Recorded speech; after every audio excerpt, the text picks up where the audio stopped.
Well, we're going to be looking at an inside leg series today. All right, you guys are going to come up with your own solutions, but I'm going to give you some that I like as well. The first thing we're going to talk about, we're going to be in the same exact stance here, is we're going to choose when to go thigh versus when to go ankle. What do you guys think? Why choose thigh versus ankle? I was going to do the opposite, right? You are correct. I mean, the wider they are, actually kind of works opposite, right? Because the taller, it's like more surface area to hit, whereas shorter might be slightly less. I mean, it's still there, but it's a little bit angled. But you're onto something. So the wider his stance is, the more aggressive boxer type, this is going to have the most bang for the buck, especially if I can move it just like 2-3 inches. Okay, so generally speaking, if they're in that wide boxing stance, which they will be, especially if they're advancing forward, like I'm gonna love taking that inside leg, right, or inside ankle. Obviously, you're going to get more and more conditioned the more you do this. It doesn't feel great at first, but over time it will develop where you will be able to just throw it as hard as you want and not care. Right, let's turn this way for the camera.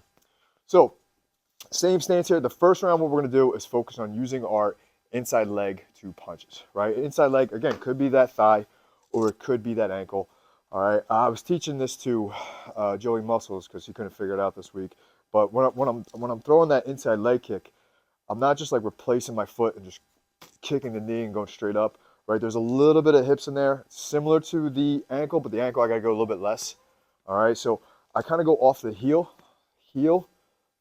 boom, and I'm squatting down. Anytime you go to legs, there's a slight elevation change here. All right, or I'll go to the ankle, boom, here, all good. What we're gonna do is follow it up with punches, right? So whether that means they're advancing towards me, boom, and then I'm punching into stuff, right?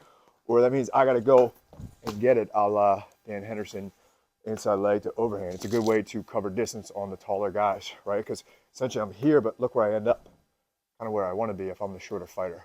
All right. So inside thigh or ankle to punches. Again, I'll let you guys kind of pick the combinations. Don't get greedy. It's not going to get like a 4-piece and a soda or a biscuit here. You're going to get like one, maybe two things, and then start thinking about your exit strategy. Whether that means left, right, backing out, or whether that means just crashing and clinching, right? But mix up the exit strategy as always. That's it. So we'll go inside leg or ankle, depending on the head stance, but mix it up into some offense.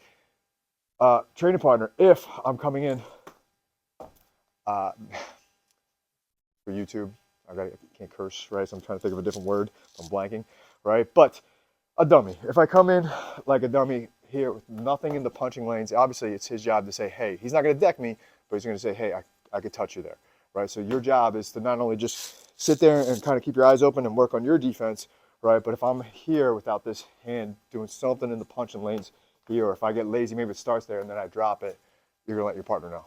All right, so inside leg to punches, first round. Let's go back and forth. All right, let's go.